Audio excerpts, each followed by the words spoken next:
kita bisa kembali silaturahim ya untuk Juminar ya. Terima kasih sekali untuk Teh Sulis yang memfasilitasi ruang Zoom-nya, Teh Rini yang telah menyiapkan ya flyer yang sangat cantik serta mengundang teman-teman untuk bisa ikut hadir ya, dan Mas Suska nih teman saya di KBHI Kontak Bisnis Hortikultur Indonesia yang nggak taunya ya alhamdulillah sama-sama di agronomi di teknologi benih ya. Mas Suska ini angkatan 29 dan malang melintang di dunia tanaman hias ya, di dunia tanaman hias yang baik di dalam negeri maupun di luar negeri ya. Mas Suska juga punya pengalaman pernah bekerja beberapa tahun di Amerika untuk mengelola greenhouse ya. Satu orang itu Mas kan nangani udah berhektar-hektar ya. Jadi tenaga kerja di sana sangat efisien sekali gitu. Dan itu tanaman hias. Jadi bukannya bicara hektaran itu bukan bicara tanaman pangan tapi adalah tanaman hias gitu. Nah, selain itu juga Mas Suka ini suka eksplor tanaman-tanaman hias yang berasal dari hutan-hutan ya. Dan yang menariknya lagi setiap tanaman itu suka banget diteliti, mulai dari bagaimana pembiakannya, bagaimana perawatannya. Ada aja yang nawarin untuk apakah itu enzim ataukah itu biostimulan atau apa, itu suka diuji coba ke tanamannya, kemudian di-share kepada teman-teman yang lain gitu. Itu sekilas kenalan saya dengan Mas Suska ya. Oleh karena itu ilmunya yang cukup banyak serta praktisi mungkin sangat berharga untuk bisa di-sharing di teman-teman semua gitu. Nah, untuk itu sebelum mulai nanti jam 4, mungkin dari Bu Ketua Teh Nelly itu bisa menyampaikan apa-apa saja yang sudah dilakukan oleh Agathis 1 bulan kemarin ini ya, menindaklanjuti kegiatan-kegiatan kita yang lalu. Mungkin Teh Nelly silakan untuk menyampaikan laporannya ya. Dan teman-teman sekalian, agak saya cintai, hari ini kita akan ketemu lagi di Zoominar. Temanya pasti lagi hits nih, lebih dalam mengenal tanaman hias. Nanti kita akan dengarkan dan pasti banyak dapat ilmu baru hari ini. Saya hanya akan menyampaikan beberapa hal yang akan telah dilaksanakan oleh Agathis. Yang hampir selesai adalah sumur bor. Insya Allah April ini ada jeng Anda, April kita udah bisa jadilah sumur bor untuk pesantren di Ciampea yang disponsor oleh Agathis. Airnya sudah keluar info dari para panitia, insya Allah kita April sudah bisa melihat, kalau melihat bagaimana sumur yang telah disumbang oleh teman-teman Agathis yang budiman ini. Selanjutnya kita juga ada yang kedua, kita tindak lanjuti dari seminar yang lalu kita tentang ekoenzim. Kita ada wacana akan melaksanakan kegiatan ekoenzim itu di danau di IPB. Suratnya saya sama Bu Sekretari sedang surat seminar lagi kita kerjakan untuk disalahkan ke IPB. Pada dasarnya IPB sudah menerima dan dia senang sekali kita melaksanakan acara itu akan dilaksanakan tebar. Saya bilang tebar, kata Wayu dasar tukang undang. Tebar pertama ekoenzim adalah mungkin tanggal 5 Juni bertepatan dengan Hari Lingkungan Hidup Nasional. Itu akan bertahap, mungkin selama beberapa bulan lah, mungkin sekali jadi. Jadi kita mungkin dari sekarang teman-teman yang mulai menyukai membuat ekoenzim, silahkan mulai membuat. Kita juga mulai ramai-ramai membuat. Nanti makin banyak yang bekerja, makin banyak cepat dapat ekoenzimnya dan insya Allah danaunya makin baik seperti yang kita harapkan. Itu tentang danau. Yang ketiga satu lagi, karena ada beberapa pertanyaan dari teman-teman alumni tentang Agatis, terutama tentang beasiswa. Mungkin kita juga akan ada beasiswa Agatis. Nah, di sini, saya langsung aja untuk ekoenzim nanti ininya komandannya Mas Anto ya. Insya Allah. Teman-teman yang ingin terlibat, yang ingin sama-sama mengerjakan, silakan berkoordinasi dengan Mas Anto. Nanti Mas Anto yang akan mengatur bagaimana pelaksanaannya. Sedangkan ada satu lagi adalah beasiswa Agatis. Nanti komandannya Mbak Sulis. Teman-teman yang ingin juga ikutan berpartisipasi, ingin jadi timnya beasiswa, saya harapkan setiap kelompok ada perwakilannya. Jadi kita sama-sama gotong royong membantu teman-teman yang kurang beruntung dari kita. Itu mungkin kegiatan yang akan dilaksanakan dan telah. Yang Kasim. Oh ya, untuk terakhir. Kasim sekarang, Kasim terima kasih banyak Kak teman-teman, dananya sudah sesuai dengan target. Dari Agatis dapat 28 juta, alhamdulillah tangan buat Agatis.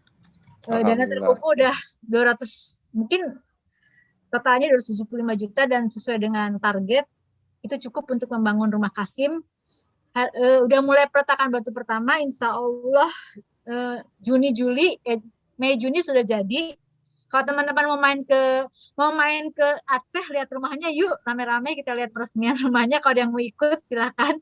Nanti di rumahnya itu ada museumnya juga. Jadi ada rumahnya menempel dengan museum. Museumnya adalah semua peninggalan Kasim, bagaimana perjuangan dia membangun Wametai dari desa yang tertinggal menjadi desa yang maju. Jadi itu isi museumnya itu adalah Kasim ketika di Karawang, Kasim ketika di Wametai, Kasim ketika di Aceh, dan itu isinya tentang bagaimana perjuangan dia dan foto-foto dia lah itu di museumnya itu. Insya Allah mungkin Mei akhir awal Juni itu sudah jadi, ada peresmiannya. Kalau teman-teman Agatis mau lihat peresmiannya, yuk kita sama-sama ke sana ikut peresmiannya. Terima kasih banyak sebelumnya atas nama panitia Kasim. Teman-teman Agatis luar biasa sudah ikut support pembangunan rumah Kasim. Itu tentang Kasim, udah tinggal tunggu rumahnya jadi, dananya alhamdulillah sudah terkumpul sesuai dengan harapan. Untuk sumur bor juga dananya insya Allah cukup ya Bu Yanti ya. Alhamdulillah hampir tuntas juga, tinggal 2 kegiatan lagi, yaitu yang akan segera dilaksanakan adalah membentuk tim untuk beasiswa, dan insya Allah ekoenzim bisa terlaksana ya Mas Anto ya. Ya, insya Allah. Juni sesuai dengan itu. Mungkin dari saya cukup sekian. Silahkan mendengarkan tema kita hari ini yang pasti sangat menarik. Terima kasih. Wassalamualaikum warahmatullahi wabarakatuh. Waalaikumsalam warahmatullahi wabarakatuh. Iya, ya, insya Allah ini akan sangat menarik sekali. Oleh karena itu, tolong teman-teman semua bisa saling aktif, karena ya alhamdulillah teman-teman Agatis ini selalu menyiapkan door prize. Jadi ada beberapa door prize. Yang pertama kompor gas itu dari Kaswari atau kelompok 4 ya. Kemudian ada dari Teh Nelly akan menyampaikan memberikan door prize itu semir daun dan obat anti stres untuk tanaman hias. Jadi tanamannya tidak stres dan orangnya juga nggak stres ya. Kemudian juga ada pot keramik dari Teh Rini Juber gitu. Kemudian ada nah ini yang mungkin teman-teman susah dapetin, yaitu kelapa kopior di sini dari Mas Priyono PPBBI atau Biotek. Jadi yang mau kelapa kopior ya yuk aktif juga gitu ya. Nanti ada kelapa kopior yang sudah di frozen sama Mas Priyono, ya akan bisa kita kirim ke teman-teman. Ini kopior asli, jadi bukan hanya buatan yang dari agar-agar atau itu ya. Kemudian juga Mas Irdika ternyata juga berbagi juga kelapa tartnya dari istrinya ya. Jadi alhamdulillah banyak door prize untuk kita sama-sama nikmatin. Jadinya mari silaturahim ini kita jadikan ajang saling berbagi dan mendekatkan di antara kita. Ya, dan Ini terbuka juga untuk umum, yaitu lebih banyak memang rekan-rekan dari Agatis. Jadi di grup-grup apa yang Agatis ini ada yang ibu-ibu atau bapak-bapak yang tertarik, memang kita bukakan dan Ada orang Kalimantan. ya, dan selamat datang untuk teman-teman di luar Agatis. Ya, inilah memang kegiatan dari kami sekedar untuk Indonesia yang lebih baik lagi, Indonesia yang lebih pintar. Ya, Rin ya. Nah, untuk itu persilakan Teh Rini untuk memandu Mas Suska untuk acara pada hari ini. Assalamualaikum warahmatullahi wabarakatuh. Waalaikumsalam warahmatullahi wabarakatuh. Assalamualaikum warahmatullahi wabarakatuh. Waalaikumsalam warahmatullahi wabarakatuh. Wah, alhamdulillah nih ya sore-sore ngantuk-ngantuk ini. Banyak juga yang hadir. Ada beberapa kayaknya yang dari luar yang saya juga cukup familiar. Selamat datang. Buat Mas Suska. Ada angkatan 35 nih Teh. Ya, dari Riau. Buat Mas Suska, udah siap ya Mas Suska ya. Mas Suska ini tadi sudah banyak diperkenalkan oleh Om Anto. Saya boleh dibilang secara ringkasnya, saya minta yang ringkas deh Mas Suska. Mas Suska itu sebagai apa? Peneliti dan praktisi tanaman hias. Nah, saya serahkan kepada Mas Suska, mau mulai dari mana? Apa mau mulai dari pengalamannya atau dari awal? Tapi terus terang di sini banyak yang memang menyukai tanaman hias nih sekarang ini ya, sejak pandemik ini langsung hobi-hobinya itu pada keluar. Atau yang tadinya nggak hobi jadi hobi. Nah, mungkin kita bisa sama-sama dengar dari Mas Suska pengalamannya yang kita bisa kembangkan untuk di kita masing-masing. Mangga Mas Suska. Terima kasih. Assalamualaikum warahmatullahi wabarakatuh. Waalaikumsalam warahmatullahi wabarakatuh. Nama saya Muhammad Afriza Suska,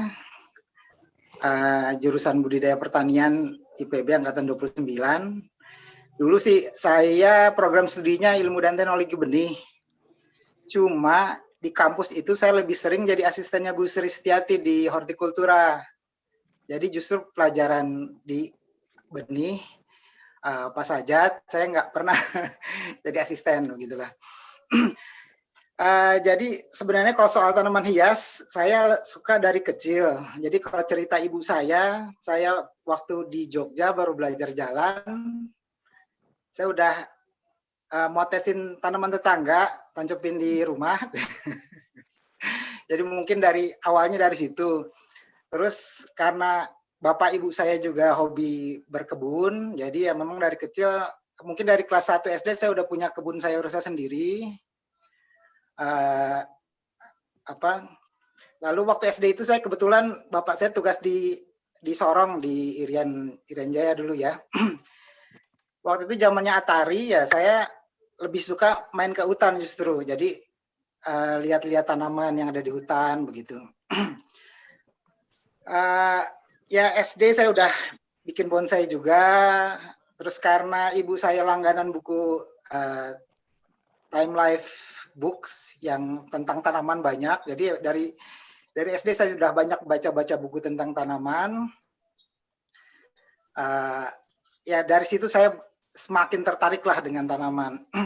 Dan karena nenek saya orang Bogor, setiap ke Bogor itu, setiap lewat IPB, bapak, ibu, atau saudara yang lain pasti selalu ngomong, kamu nanti kuliah di situ, gitu kan. Jadi ya, saya masuk IPB kebetulan UMPTN, bukan pilihan pertama. Jadi memang udah nasibnya masuk IPB karena ya udah mungkin doa banyak orang kali mungkin saya jadi masuk IPB. Nah begitu masuk IPB, yaitu waktu pas penjurusan saya masuk ke benih, ternyata saya lebih suka di budidaya tanaman hias, tanaman buah. Jadi lebih ke situ. Makanya saya lebih akrab dengan Bu Sri, dan jadi misalnya saya tidak pernah ngambil mata kuliah tanaman hias, tapi saya bisa jadi asisten tanaman hias. Saya tidak pernah ngambil budidaya tanaman buah, tapi saya jadi asisten di mata kuliah itu. Jadi ya kira-kira pengalaman saya kalau waktu di IPB seperti itu. Karena itu pula lah pengalaman kerja saya juga lumayan banyak di bidang tanaman. Jadi ya sejak kuliah dulu dosen-dosen kalau ada pertanyaan tentang tanaman biasanya nanya ke saya. Jadi saya ingat dulu waktu pas kuliah, bukan kuliah, jadi waktu pas ujian PL praktek lapang, saya kebetulan praktek lapangnya itu adalah produksi benih palem. Ujian saya mungkin cuma 1/4 jam, sisanya dosen penguji dan dosen pembimbing konsultasi tentang cara budidaya tanaman, gitulah kira-kira.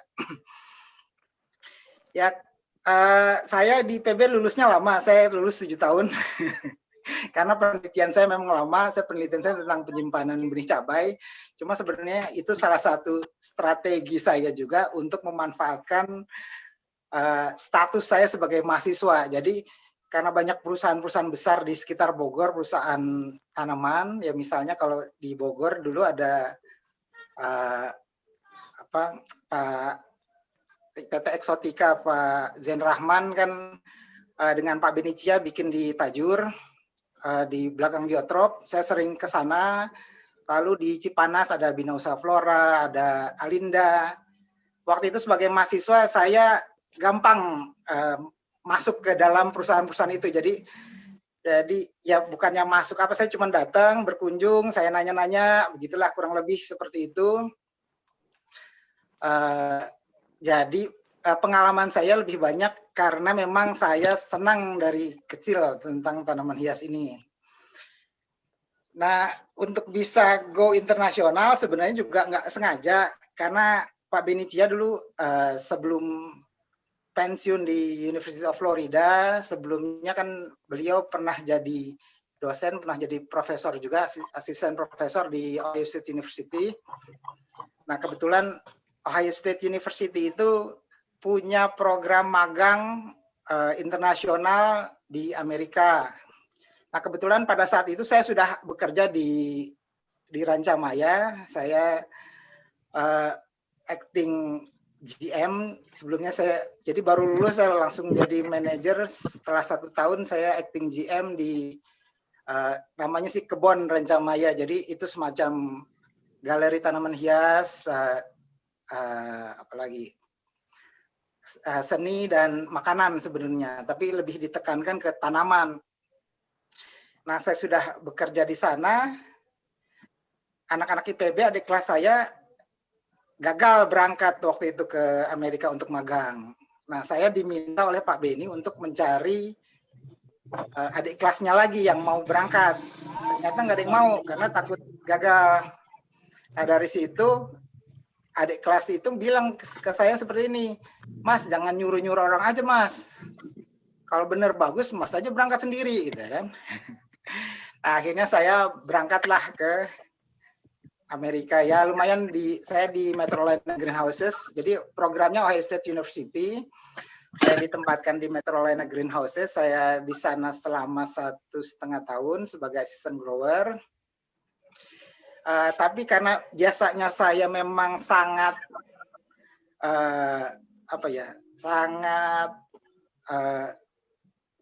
penasaran tentang tanaman, tentang apa yang mereka tanam dan lain sebagainya. Sebelum sampai saya di Metrolina itu, saya sudah tahu ya hampir semua jenis lah yang mereka tanam, termasuk cara budidayanya dan lain sebagainya. Jadi saya mudah beradaptasi di sana dan ya lumayanlah dipercaya sebagai asisten grower sejak hari pertama. Biasanya kalau yang lain mahasiswa magang 3 bulan setelah dari awal magang baru bisa jadi asisten grower. Sebelumnya mereka membantu dulu di shipping, di pembibitan dan lain sebagainya. Tapi waktu itu kebetulan saya langsung jadi asisten grower. Tuhan tanaman, jadi kebutuhan dasar tanaman kan yang dasar sekali kan air, sinar matahari, media tanam, kelembapan, temperatur, dan nutrisi. Nah, sebenarnya dari kebutuhan itulah nanti bercabang menjadi apa, dari cara budidayanya itu berdasarkan tadi kebutuhan tanamannya itu. Jadi secara simpel adalah misalnya tanaman indoor, tanaman indoor lebih ke tadi kebutuhan cahayanya, dia tidak terlalu butuh banyak cahaya, makanya dia bisa jadi tanaman indoor seperti itu. Jadi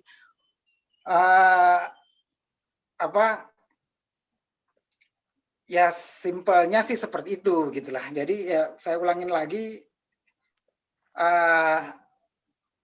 ya kalau untuk kategori tanaman hias, kalau yang biasa dibudidayakan memang ada 3, cuma karena tadi kita lebih banyak akan membahas tentang yang lagi ngetren saat ini, ya saya lebih banyak memfokuskan ke tanaman hias indoor atau tanaman, kalau bahasa Inggrisnya foliage house plant atau tanaman hias daun seperti itu. Nah, tanaman hias yang lainnya tentu kita tahu ada tanaman hias potong, potong itu bisa daun potong, bisa bunga potong, tanaman landscape, bisa tanaman landscape berbunga atau yang berdaun indah, dan atau berbunga, sebenarnya seperti itu.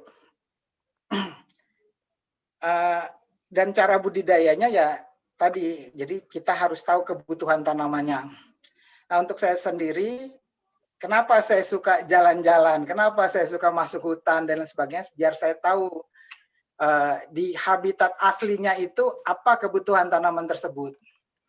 Seperti itu. Jadi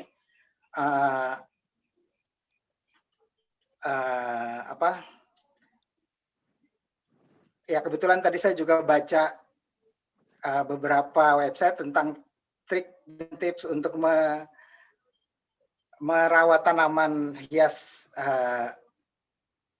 tanaman hias dalam ruangan, yaitu banyak macam-macam lah. Cuman sebenarnya intinya ya tadi, kita harus memberikan apa kebutuhan tanaman sesuai dengan kebutuhannya. Jadi air yang cukup, banyak pertanyaan tentang bagaimana, berapa banyak yang air yang harus diberikan kepada tanaman. Jadi, tapi kebanyakan pertanyaannya begini, ini tanaman harus disiram tiap hari ya, gitu kan? Atau berapa hari sekali dikasih airnya? Ya kalau buat saya tidak seperti itu, tapi sesuai dengan kebutuhannya. Jadi selama tanaman bisa segar, tidak kehilangan, tidak layu, itu udah cukup gitulah.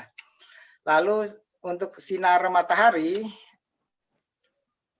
cahaya, selama tanaman daunnya segar, tidak terbakar atau tidak pucat, berarti cukup. Nah, demikian juga dengan suhu, dengan kelembapan, dan media tanam yang digunakan. Nah, untuk media tanam juga kan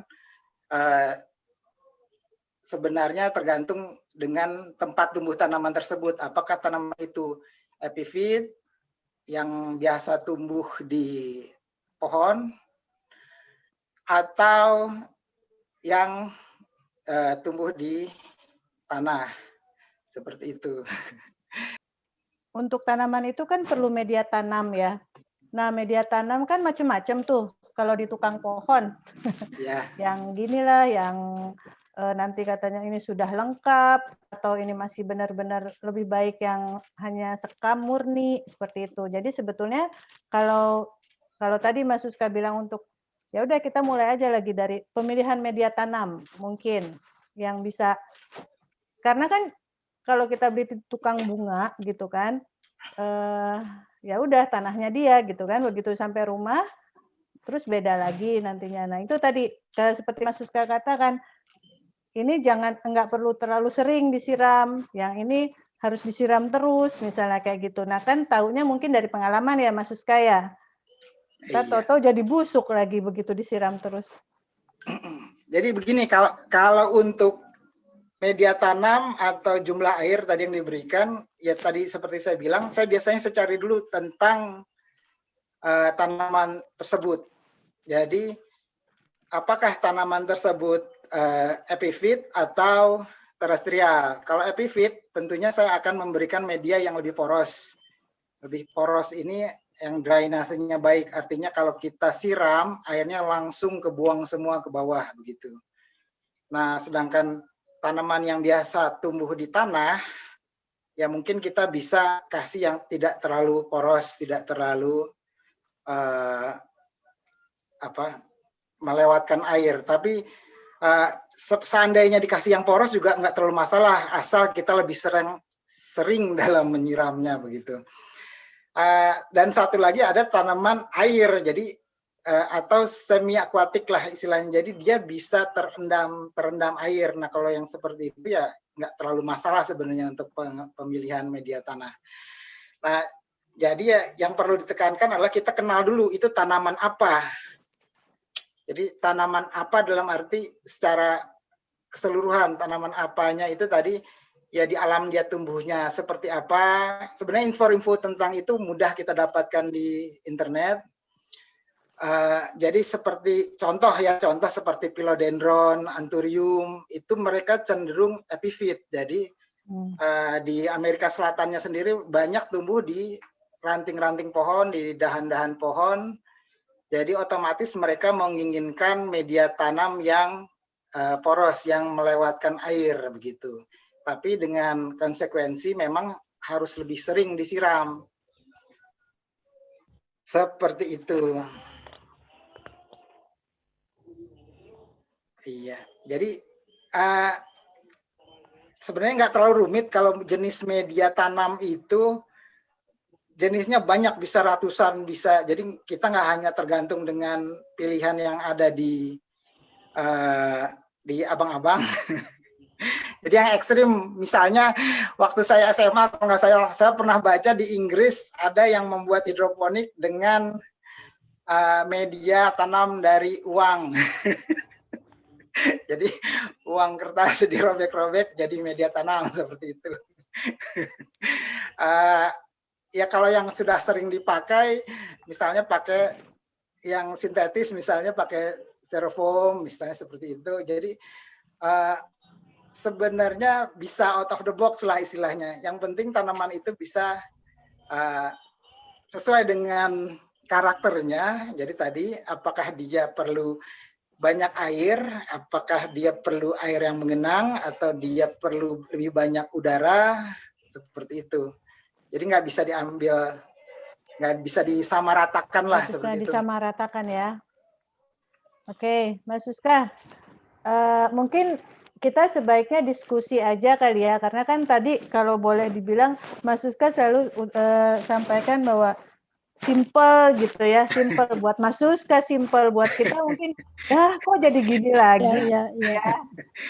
Jadi mungkin ada teman-teman yang mau tanya, ini satu yang udah masuk ya, kalau daun seperti terbakar itu kenapa ya? Ini daun apa ya Teh Neli? Bisa Teh Neli? Biasanya tuh yang gampang kebakar tuh daun Calathea, artinya paling gampang tuh. Jadi kalau kebakar itu bisa beberapa sebab, cuman yang utama adalah kebanyakan sinar matahari. Kedua, bisa sempat kekeringan atau kebanyakan pupuk. Jadi kepanasan. Macam-macam ya. Atau bisa kombinasi itu, atau bisa juga kena penyakit. Jadi gejalanya bisa mirip-mirip. Tapi begini. Tanaman itu bisa beradaptasi. Seandainya kita mau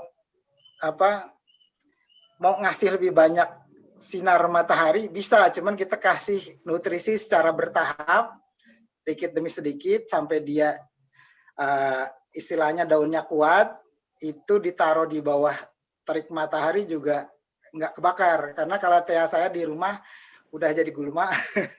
Kalau yang biasa Rhesiophyta itu yang kena sinar matahari penuh juga nggak kebakar. Ya, saya juga ada satu Calathea yang udah lama, udah di gulma, udah jadi itulah, jadi tanaman itu perdu. Ya. Itu kuat, tapi kalau yang baru-baru itu kayaknya emang agak-agak ini. Itu mungkin itu ya. Ya satu lagi. Jadi kekurangan air itu bukan tadi kan saya bilang terbakar bisa karena kekurangan air. Kekurangan air itu sebenarnya bukannya kurang dalam waktu yang lama, tapi dalam waktu tertentu dia sempat kekurangan air. Nah, kekurangan air dalam satu saat tertentu itu bisa karena akarnya masih sedikit. Jadi walaupun kita sudah siram banyak, media sudah banyak, tapi penguapan lebih besar dibanding yang bisa diserap oleh akar itu daunnya juga bisa gosong. Gitu. Jadi ya tanamannya mesti kuat dulu, akarnya mesti banyak dulu, baru bisa dipanas-panasin lah. Ini sementara ini sih sama saya kalate yang masih baru itu saya taruh di tempat yang nggak kena matahari langsung ya. Aman sih jadinya udah nggak kering lagi daunnya. Dan saya sepertinya mungkin juga sebetulnya kayak kurang air ya. Sempat seperti kata Mas Suska pernah kering. Tapi kayaknya rupanya kalate tuh begitu agak sempat kering gitu juga masalah rupanya ke daunnya ya. Saya perhatiin dibandingin daun lain. Ya. Kalau Philodendron monstera kayak lebih kuat deh dibanding kalate. Iya, ya relatif juga ya. Cuman kalau untuk dibantu dengan pupuk, mungkin bisa dikasih pupuk yang kadar kalsiumnya lebih tinggi. Dan biasanya biar lebih kuat, P-nya jangan banyak-banyak. jadi kalau kita tahu kan unsur makro ada NPK. Yang banyak orang tahu cuman NPK. Tapi sebenarnya CHO, NPK, Mg, CHO, NPK, Mg, CAS. Nah, justru P-nya jangan banyak-banyak. Banyakin justru kalsium, magnesium, dan sulfatnya. Beli telur. Ya, betul. Tumpuk masukin. Nah, ya bagus. Oke. Jadi ya tadi nutrisi perlu buat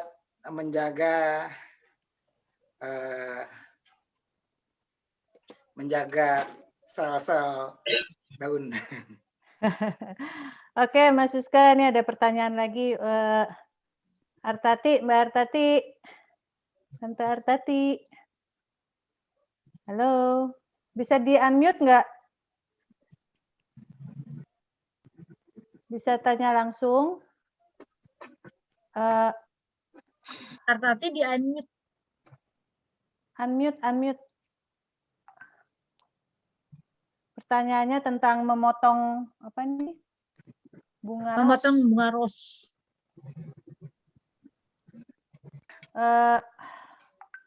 Bisa di-unmute dulu nggak?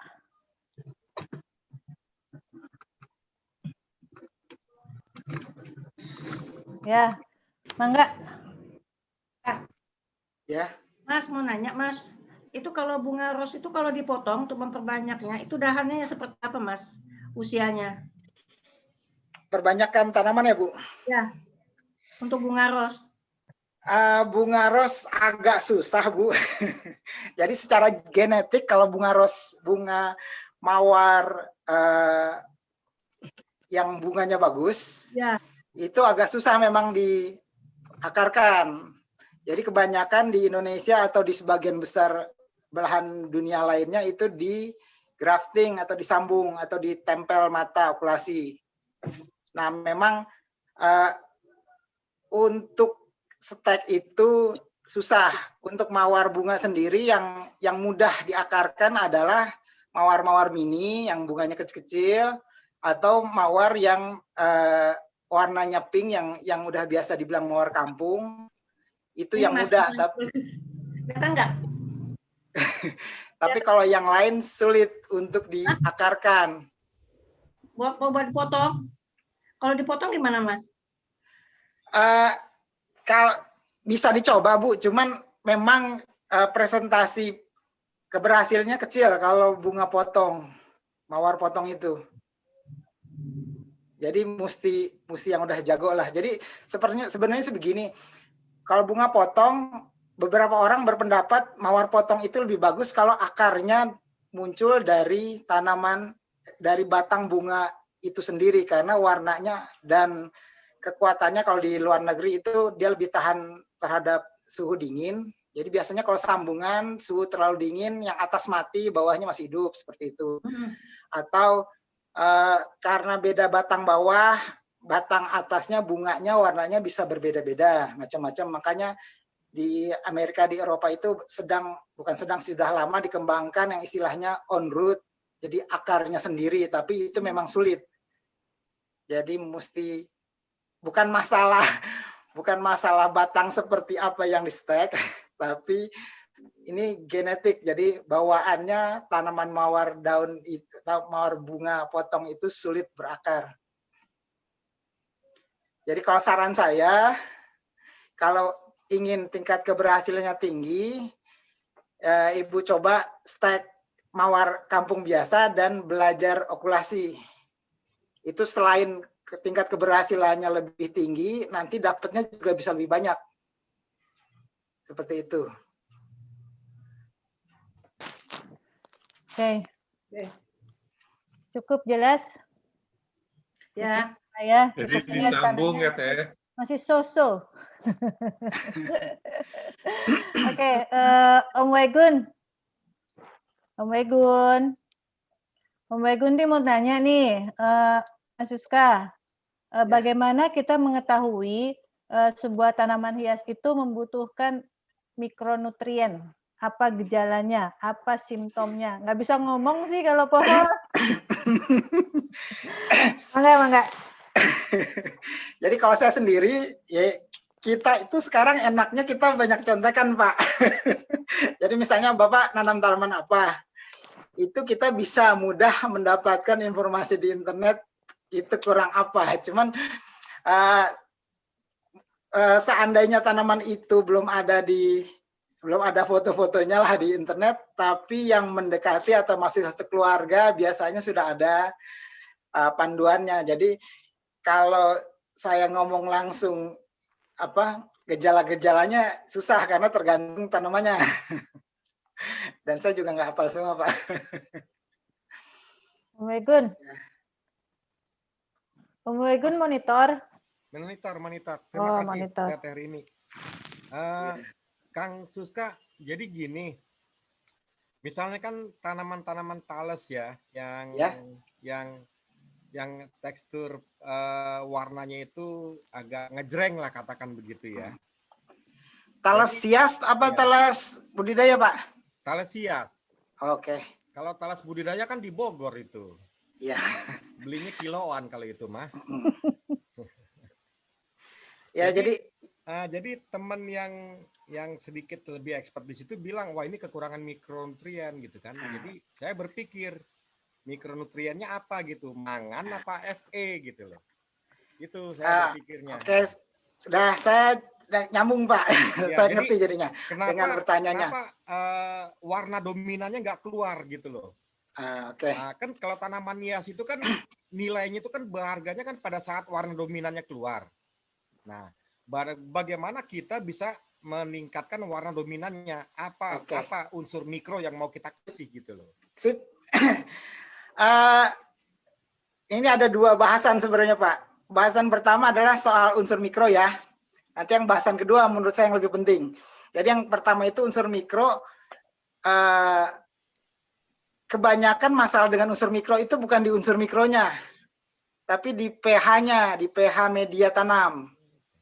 Nah, biasanya banyak unsur mikro yang akan terserap dengan baik di tanaman kalau pH-nya agak rendah. Nah, jadi ini juga yang banyak terjadi. Menurut saya ada kesalah mengertian masyarakat. Di banyak grup-grup WhatsApp itu banyak yang bilang kita harus bikin pH-nya netral. Sebenarnya pH netral itu jelek kalau menurut saya, terutama untuk tanaman hias. Karena di pH netral itu unsur-unsur mikro kebanyakan tidak terserap. Dia ada tapi tidak tersedia buat tanaman. Tanaman tidak bisa menyerapnya, begitulah. Jadi kemungkinan masalahnya di pH media tanamnya, bukan di unsur mikronya. Apalagi kalau Bapak udah biasa memberikan pupuk, misalnya pupuk majemuk lengkap, seperti itu, biasa, atau pupuk kandang dan pupuk organik lainnya, biasanya unsur mikronya udah ada, tapi memang tidak bisa terserap oleh tanaman. Dan yang berikutnya adalah, untuk saran saya untuk unsur mikro ini, kebetulan dulu saya ingat saya pernah ikut kuliah umumnya Pak Gus Wono Supardi yang nulis buku Sifat dan Ciri Tanah. Jadi di saat itu Pak Gus Wono dia juga mempromosikan pupuk daun buatannya lah gitulah. Nah, bukan pupuk daunnya yang menarik, tapi dia ngasih tahu rahasianya kalau untuk pupuk mikro, apalagi yang diaplikasikan ke daun, itu sebaiknya pH-nya memang rendah. Jadi ya sekitar 5 pH-nya. Jadi malah dia bilang 4 sampai 5. Jadi pH rendah, tadi rendah tapi tidak terlalu rendah ya. Jadi 4 sampai 5 itu bagus kalau kita mau mengaplikasikan pupuk mikro ke daun. Jadi tadi pH berpengaruh di penyerapan unsur mikro dan hara yang lainnya. Berikutnya adalah keladi dan tanaman hias lainnya lah yang dari hutan. Pentingnya kita tahu habitat aslinya itu biar kita mendapatkan apa yang kita harapkan, Pak. Misalnya kayak kalau contoh yang paling terkenal itu dalam hal ini Liquala mapu, palem yang daunnya belang-belang. Itu Pak, namanya Liquala matanensis sebenarnya sih, cuman untuk varian yang belang-belang itu matanensis var mapu. Itu Pak Greg ketemu di perbatasan Sarawak dan Kalimantan Barat. Daun belang-belang itu begitu dibawa ke Bogor, daunnya jadi hijau semua. Pupuk udah dikasih semua nih Pak, tapi tetap hijau semua, tidak ada yang belang. Nah setelah dicek lagi di tempat asalnya, pH tanah di tempat di Kuala Mapu itu 4. Jadi setelah itu ya saya dapat info dari Pak Greg ya, setelah itu dia sering menyiramkan Liquala mapunya dengan air cuka seperti itu. Jadi itu juga berlaku untuk tanaman-tanaman lain. Jadi ini enggak cuma yang pH rendah ya, pH tinggi juga ada. Jadi tanaman-tanaman yang biasa tumbuh di pegunungan kars, kapur dan lain sebagainya, mungkin pH tanahnya yang dibutuhkan lebih tinggi. Jadi untuk mencapai seperti apa yang ada di alam, kita perlu kasih treatment yang sama dia terima di alam. Nah demikian juga dengan temperatur, sinar matahari itu juga berlaku seperti itu. Jadi tentunya yang sering saya dapat pertanyaan itu tentang kantong semar misalnya. Kenapa tanaman kantong semar yang di gunung itu bagus-bagus, tapi begitu ditanam Jakarta nggak berkantong, ada kantong kecil, ya karena tadi. Jadi sebisa mungkin kita meniru kondisi di alam tadi. Jadi ya pentingnya ilmu tentang asal-usul tanaman itu seperti itu, Pak. Oke, izin host, izin dulu host. Izin. Ya, Mangga. Ya. Kang Suska, ya. Kalau untuk skala rumahannya, ya, gimana kita bisa mengurangi pH-nya? Apa cuka kita encerkan, apa ekoenzim kita encerkan, atau apa? Nah, kebetulan saya juga mau bertanya tentang ekoenzim nih. Ekoenzim pH-nya berapa? Kalau ekoenzim pH-nya di bawah 4. Di bawah 4. Nah, jadi gunakan ekoenzim sebagai penurun pH. Oke, tapi penggunaannya kan diencerkan 1 berbanding 1 liter, 1000 mili. Jadi gini Pak, saya belum pernah coba ekoenzim ya, cuman saya lihat-lihat ya saya banyak bikin seperti itu, cuman namanya bukan ekoenzim. Misalnya saya dulu bikin kampoja, teh kampoja itu yang fermentasi teh manis. Yeah. Itu juga pH-nya kan turun sampai 3 sampai 2,5 seperti itulah. Nah, saya pakai itu. Jadi dan jangan takut kelebihan, dalam arti bagaimana ya? Pernah nggak Bapak coba ekoenzim kasih kebanyakan tanaman, reaksinya seperti apa? Belum, saya baru trial di 3 minggu ini. Cuma ya, jadi perkiraan saya dia tidak akan mencelakakan tanaman Pak, walaupun kita kasihnya banyak. Jadi kalau Bapak mau bikin stok untuk merendahkan pH, bikin ekoenzimnya yang banyak. Jadi diencerkannya lebih kental lah gitu, kurang lebih. Karena saya biasa pakai, dulu saya pakai kampucha itu, apa namanya, jadi kampucha itu kan bukan, itu dia ya semacam simbiosis antara bakteri dengan jamur. Jadi mirip-mirip lah perkiraan saya dengan ekoenzim, cuman bahan baku makanannya aja yang beda gitulah. Oke, terima kasih. Oke. Sama-sama Pak. Sebentar, yang raise hand dulu ya. Jeng Uu. Ya. Mangga. Makasih. Mau nanya aja Mas Suska. Saya nih di rumah kalau nyiram tanaman itu kan otomatis ya. Ya. Di settingnya itu tadinya awalnya waktu, jadi jam 7 pagi sama jam 3-an gitu ya, sekitar jam 3, jam 4. Tapi kan listriknya suka jeglek, berubah sendiri. Nah, terus udah gitu saya ganti dengan pakai cahaya. Jadi bukan dari sensor waktu, tapi dari sensor cahaya. Nah, ini di Bogor kan suka gelap, terang, jadi bisa berkali-kali nyemprot tanaman. Nah, itu sebenarnya normalnya berapa kali sih nyiram tanaman gitu? Nah, itu udah gitu hujan lagi. Nah, ya tadi Bu sebenarnya kan tergantung kebutuhan. Tapi begini. Jadi susah kalau misalnya mau otomatis ya, disamain gitu. Enggak, saya pakai otomatis juga, Bu. Nah, gimana? Nah, begini, Bu. Kalau untuk yang otomatis, sebaiknya yang jamnya itu pakai yang ada baterainya. Jadi walaupun ngejegrek, mati lampu, dia tidak. Jadi bukan yang diputar. Kalau yang diputar memang kita harus putar terus. Tapi kalau yang pakai baterai, yang digital lah terutama, itu dia masih punya, ada yang sampai 2 hari walaupun mati lampu 2 hari dia nggak berubah putarannya. Nah itu. Nah itu untuk timer. Sebenarnya kalau yang mau bagus sensornya jangan pakai sensor cahaya, jangan pakai timer, tapi pakai sensor kebasahan daun. Waduh, ngukurnya pakai apa? Ada alatnya? Ada alatnya. Daunnya beda-beda kan? Daunnya kan juga beda-beda.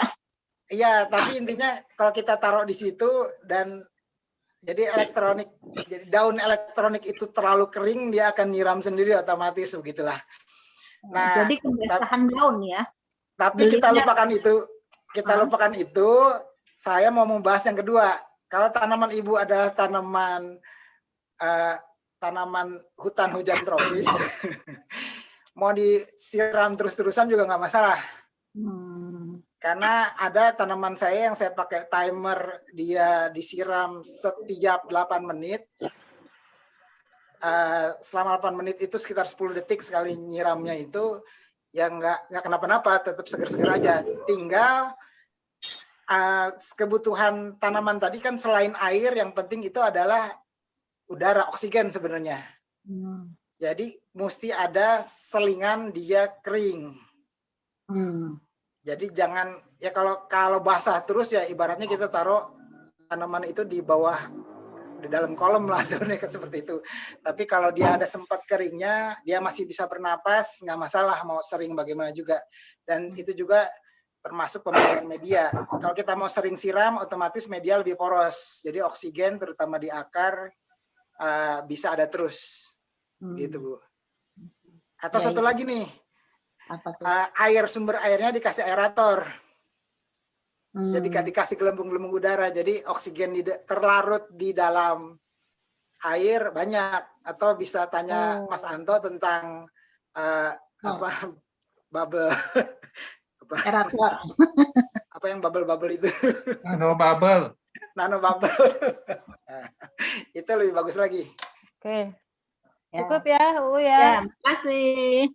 Oke, ini ada pertanyaan nih Mas Suska dari Tante Marta. Mana tulisannya? Mana yang lebih baik, sekam mentah dengan sekam bakar? Dan bagaimana cara mengatasi hama dari bekicot? Karena musim hujan sampai saat ini, tanaman daun saya banyak dimakan bekicot. Marta, Tante Marta masih ada di sini kan? Supaya nanti bisa mendengarkan. Halo. Oke. Halo, masih Bu. Iya. Mangga, Mas Suska. Pertama soal sekam dulu ya. Sekam lebih bagus mana, bakar atau mentah? Sekam bakar dan sekam mentah itu sifat fisiknya beda sama sekali. Jadi kalau sekam matang itu, sekam bakar atau arang itu bentuknya arang.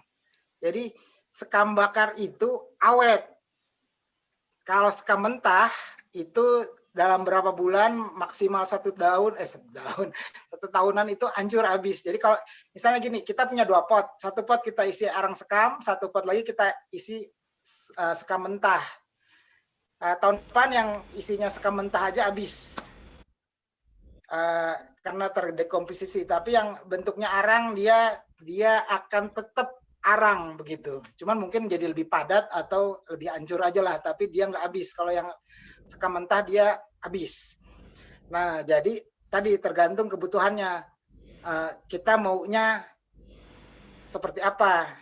Apakah jadi habis ataukah jadi banyak? Yang kedua adalah sekam dalam saat kita pakai itu, pertama kali kita pakai arang sekam itu dia steril karena setelah dibakar.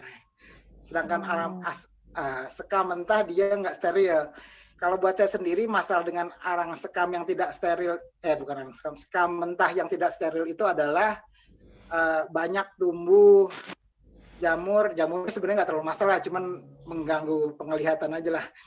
Sama suka banyak tumbuh kecambah padi, itu yang susah bersihin. Jadi saya lebih, kalau dalam faktor ini saya lebih memilih sekam bakar. Nah berikutnya adalah sekam bakar atau arang. Arang itu tempat yang spesial lah untuk hidupnya mikroorganisme yang baik. Jadi dia hidup di situlah gitu kan. Ya sama yang sekam mentah juga hidup di situ, cuman lama-lama dimakan habis. Jadi justru sekam mentah lebih jadi makanan. Kalau sekam bakar tempat hidupnya begitu. Pertanyaan satunya lagi tuh Mas Suska mengenai bekicot. Ya, jadi tadi balik lagi sekam mentah, sekam bakar tergantung keperluan. Untuk bekicot, saya juga banyak bekicot di sini. Karena kebanyakan di tanaman hias, saya pakai racun bekicot. Jadi pestisida khusus bekicot banyak dijual. Itu banyaklah. Seandainya kita nggak mau pakai racun,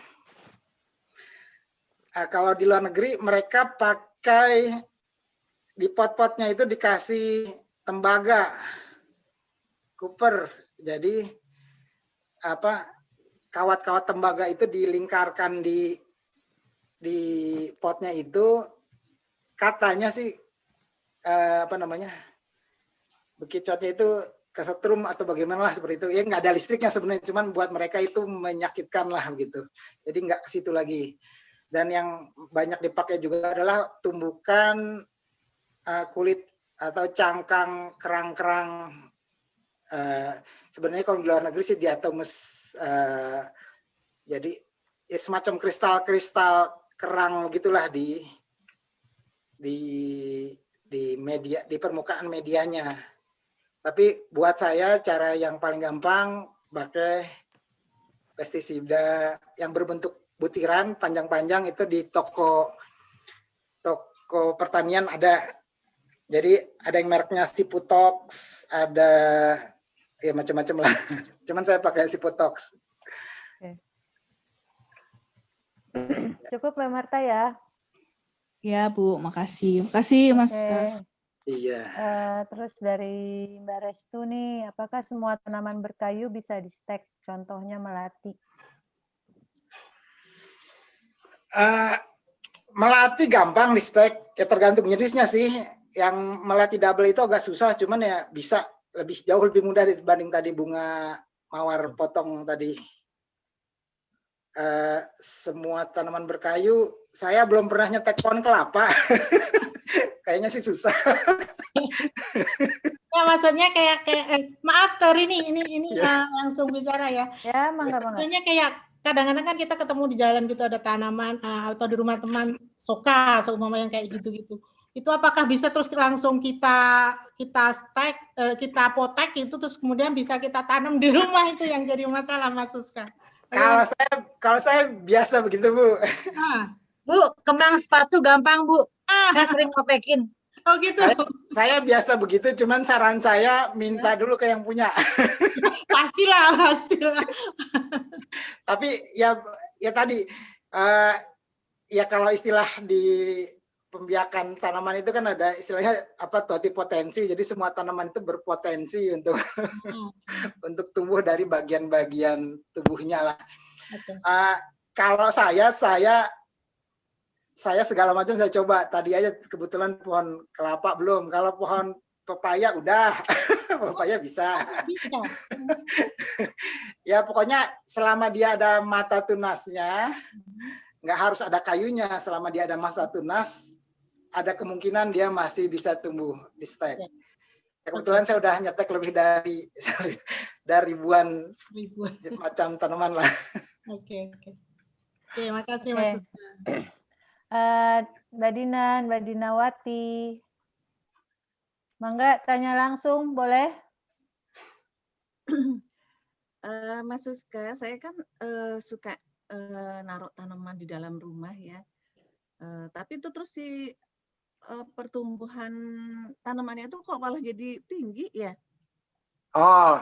Nah, terus udah gitu saya keluarkan ya, taunya permanen dia. Tambah terus meninggi gitu loh. Jadi yang tadinya bentuknya harusnya nggak tinggi jadi tinggi gitu. Aneh banget. Itu kenapa? Jadi ya? nggak aneh, Bu. Ya. jadi tadi kebutuhan tanaman kan salah satunya adalah cahaya. Jadi dia memang mencari cahaya. Jadi kalau di dalam rumah dia lebih cepat meninggi ya, kalau istilah apa kecambah dan yang lainnya suka dibilang etiolasi. Cuman memang pada intinya dia mencari cahaya. Yeah. Dia akan cenderung lebih jarak antar ruasnya lebih jauh lah. Faktor berikutnya mungkin karena genetik. Jadi ada tanaman memang yang selalu tumbuh ke atas, tapi ada juga yang ke samping. Jadi yang nomor satu kemungkinan besar cahaya, tapi kedua bisa jadi memang sifat genetiknya seperti itu. Jadi sebaiknya tanaman yang dalam ruangan itu waktu dikeluarkannya itu sekitar jam berapa dan berapa jam di luar terus kita masukkan lagi. Tergantung tanamannya, Bu. jadi soal jam ya baiknya sih pagi atau sore. Jadi jangan tengah siang bolong, kecuali memang dia biasa setiap hari seperti itu. Jadi ya tanaman kan perlu beradaptasi untuk mendapatkan sinar matahari itu. Jadi kalau mau sering dikeluar masukkan mungkin pagi ya sampai jam 9 nanti masukkan lagi, nanti sore jam 3 keluarkan lagi, seperti itu bisa. Jadi atau saya pikir cuma sinar matahari pagi aja gitu. Sekali aja males kan ngeluarin masukin. Iya, saya juga nggak suka. Tapi saya cuma sekali pagi dikeluarin terus nanti masukin, kayaknya udah cukup nih cahaya nih, masukin lagi. Tapi ternyata tetap aja dia tinggi si tanamannya itu. Iya. Keluarin ditaruh di luar, dia tetap tinggi. Jadi kayak merubah genetisnya dia gitu. Sebenarnya genetisnya nggak berubah sebenarnya sih, Bu. Cuman memang karena apa waktu terseringnya dia di dalam ruangan, jadi dia cenderung meninggi. Ya intinya yang meninggi itu biasanya kekurangan sinar. Ya kalau mau nggak dikeluarin bisa ditambah lampu di dalam rumah di atas tanamannya. Oh bisa ya? Lampu ya jadi cahaya sinar matahari. Banyak sih yang jual LED seperti itu yang untuk tanaman. Jadi bisa menggantikan, sebenarnya kan butuhkan tanaman itu cuman gelombang cahaya merah dan biru dalam pertumbuhannya. Jadi ya itu yang perlu. Yang berikutnya kalau meninggi biasa dipupuk, Bu, tanamannya. Iya, ya kadang-kadang kan kalau udah agak besar diganti pot, kita ganti pupuk gitu. Ya jadi faktor pemupukan juga bisa berpengaruh. Jadi kalau tadi saya sebut yang makro, terutama NPK, NPK, CA, MGS. Kalau kita kasih N-nya dalam bentuk amoniumnya banyak, itu dia cenderung bongsor, cenderung meninggi. Jadi sebaiknya dikasih pupuk yang amoniumnya lebih rendah. Nah berikutnya, Berikutnya fosfor yang biasa bikin tanaman meninggi itu biasanya unsur P-nya terlalu tinggi. Jadi jangan banyak dikasih unsur P. Nah, kalau yang lain apa K, Ca, Mg, S mau dikasih banyak nggak apa-apa. Gitu. Mbak Dina, jadi tambah ribet ya. Pohonnya dikeluarin aja deh. Ngukur efek. Enggak. Udah ya, cukup ya, biar yang lain dapat kesempatan. Mas siapa tadi? Mas Hadi Purnomo? Hadi Arnowo. Hadi Arnowo. Ya, mangga langsung aja ditanyakan pada Mas Siska. Ya, ini Mas, pengen tahu aja sih kalau misalnya pohon puring itu bisa nggak dikombinasikan seperti bougainville kan ada yang di stek sambung dengan beberapa jenis warna gitu sehingga di dalam satu pohon tuh bisa ini berbagai bunga. Tapi kalau di puring tuh bisa nggak ya seperti itu? Tapi stek batang jadi ada beberapa jenis daun gitu dalam satu pohon. Bisa nggak gitu? Saya belum pernah coba sih. Saya juga belum pernah coba Pak. Cuman kemungkinan besar bisa. Oh begitu ya? Iya. Asal ya perkiraan saya sih dia mudah nyambungnya sih. Perkiraan saya, cuman memang saya belum pernah coba, tapi kemungkinan besar mudah. Tapi yang harus dipertimbangkan nanti adalah tingkat pertumbuhannya. Jadi masing-masing jenis itu yang kita mau sambung diusahakan kita cari yang sama, yang sama tingkat pertumbuhannya. Oke. Gitu. Oke, terima kasih Mas. Oke deh. Sip. Iya, sama-sama. Untuk Ocha nih, Ocha teh saha? Mas Ocha apa Tante Ocha? Tanaman keladi baretku di batangnya kayak ada binatang. Mbak Ocha. Yap, Ya. hadir. Oh, mangga langsung aja tuh. Ya, aku mau nanya itu namanya tanamanku yang keladi baret itu ada di batangnya tuh ada banyak kecil-kecil binatang gitu loh. Nah terus itu pasti dilap pakai tisu ya kayaknya darah semua gitu loh. Dan memang dia cepat layu tanamanku itu. Dan ada beberapa tanamanku yang seperti itu dikasih apa ya biar ini? Kecil-kecil nggak ada sayapnya ya? Gendut-gendut? Kecil sekali enggak. Aku pikir itu bulu-bulu pasti bulu-bulu batang gitu nggak tahu pasti itu halo? Ya. Batang ternyata. Ya kalau mau yang gampang sih kalau saya untuk tanaman hama seperti itu saya pakai campuran sabun cuci tangan atau cuci piring dicampur minyak kelapa, disemprotkan ke daunnya atau ke serangganya itu. Jadi jadi biar dia nggak bisa napas dan jadi hidungnya serangganya itu ketutup dan kulitnya terkelupas lah seperti itu kejamnya. Atau kalau enggak ya biasanya sih yang dipakai orang itu di sini pakai furadan. Tapi furadan pestisida furadan berbentuk butiran. Campur air. Ya, di Indonesia biasa dipakai buat tanaman jagung, kedelai dan sebagainya. Cuman kalau di Eropa, di Amerika dari 20-30 tahun yang lalu sebenarnya udah dilarang kalau buat tanaman pangan.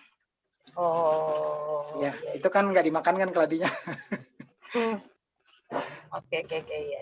Iya. Terus satu lagi. Tadi pagi nih baru terkejadian tadi pagi, tiba-tiba tanaman hiasku daunnya tuh dimakan binatang kali ya. Aku cariin ulet kok nggak ada uletnya. Itu dimakan apa ya? Bukan anaknya Bapak, tetangganya yang motes. Sayang banget, bagus banget.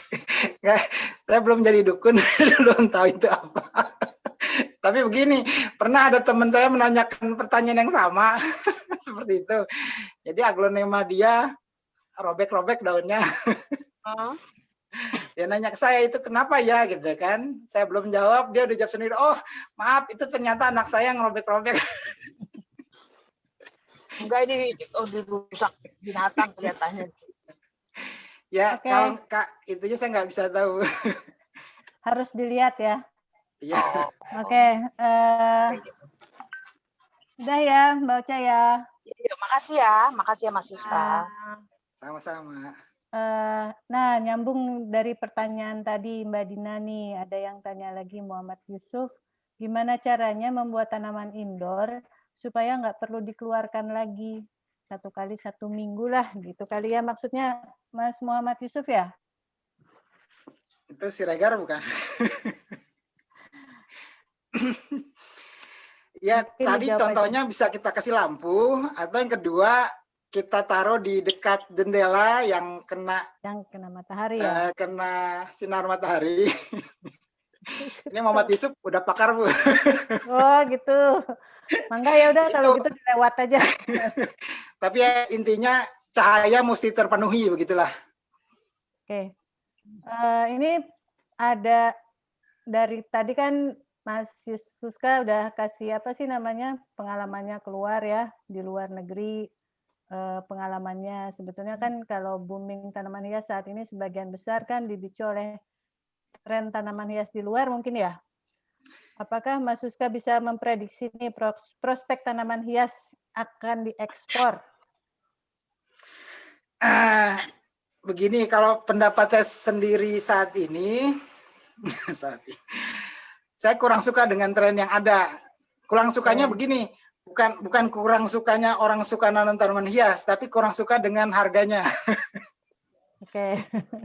Saya lebih suka yang wajar-wajar. Kenapa? Karena kalau kita mau pikir tentang pasar jangka panjang, kalau harga, jadi kebanyakan itu kalau saya lihat, misalnya teman saya yang tertarik beli tanaman hias karena harga, niatnya mau investasi, itu kemungkinan besar kecewa.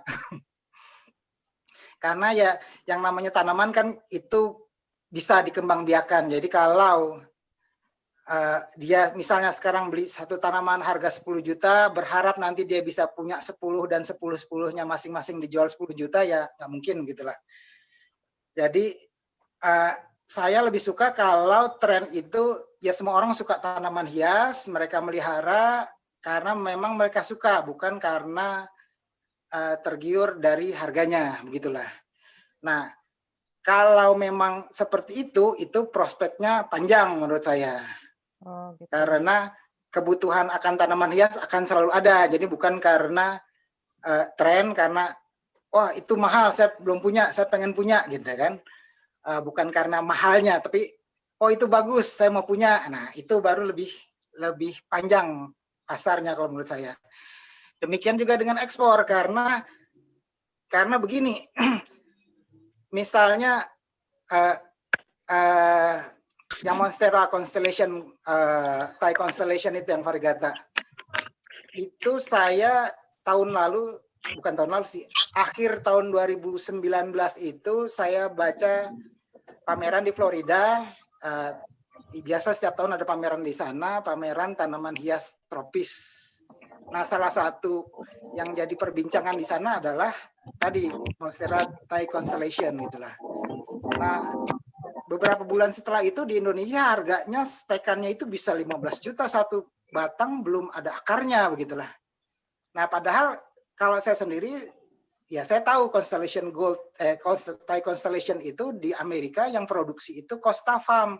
Costa Farm itu greenhouse tanaman hias tropis terbesar di dunia. Mereka jual tanaman hias tropis itu ratusan juta tanaman per tahun. Nggak mungkin mereka menjual satu cutting itu harganya belasan juta rupiah gitulah. Jadi di sini ya terlalu banyak gimmick marketingnya lah gitu. Jadi overprice harga tanaman, takutnya orang yang beli dan ternyata di tempat lain itu murah, jadi kecewa gitu. Jadi dia nggak mau beli tanaman hias lagi, gue ketipu misalnya seperti itu. Itu yang saya khawatirkan sebenarnya. Okay. Jadi ya banyak orang yang aji mumpung, mereka punya sumber tanaman, mereka bisa jual dengan harga mahal, tapi saya mengkhawatirkan masa depannya sebenarnya, masa depan pasar tanaman hiasnya. Jadi yang harus sabar aja lah ya untuk membudidayakan sendiri Mas Suska ya.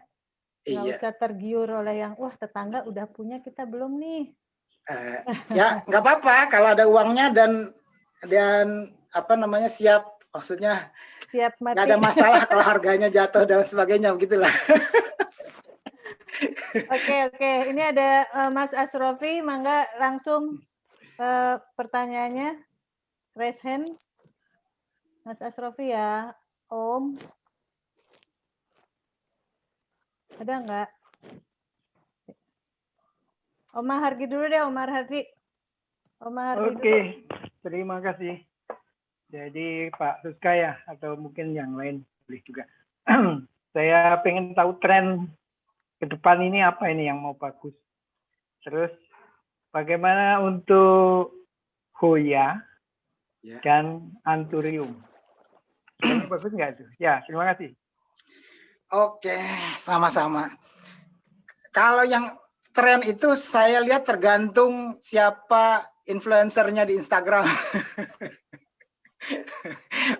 Lebih banyak, kalau saya lihat lebih banyak ke situ Pak, kalau soal apa namanya, mana yang jadi tren.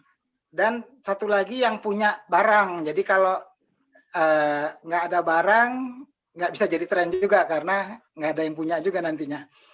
Untuk Hoya, Hoya jenisnya banyak, tapi yang jadi kendala adalah apa ya, buat Hoya sendiri menurut saya pasarnya kecil, jadi lebih banyak lebih ke kolektor, jadi bukan buat masyarakat umum. Jadi lebih ke situ kalau buat saya lihat sih seperti itu. Kalau Anthurium tetap buat saya produksi massal itu yang lebih berkesinambungan lah kalau yang massal. Jadi kalau buat saya pribadi untuk pasar jangka panjang, Anthurium bunga atau Anthurium daun potong itu napasnya lebih panjang lah dibanding Anthurium daun untuk kolektor. Kenapa saya bilang begitu? Karena kebutuhan Anthurium bunga itu dipakai untuk dekor atau untuk bunga potong, untuk keperluan yang biasa masyarakat butuhkan sehari-hari lah begitu. Nah, kalau Anthurium daun, kebetulan saya udah koleksi Anthurium dari tahun 1990-an. Tahun 1990-an saya baca spesies Anthurium itu spesiesnya aja ada 900-an. Itu tahun 1990-an. Beberapa bulan yang lalu saya baca Anthurium itu yang sudah dideskripsikan ada 1.600 spesies. Dan 400 spesies itu masih menunggu untuk dideskripsikan. Jadi ada sekitar 2.000-an spesies. Kira-kira ada kolektor yang mau nggak koleksi 2.000 spesies Anthurium? Jadi itu untuk yang daun jenis apa itu Pak? Ya makanya itu jenisnya banyak banget Pak. Bukan yang maksudnya yang laku di pasar gitu.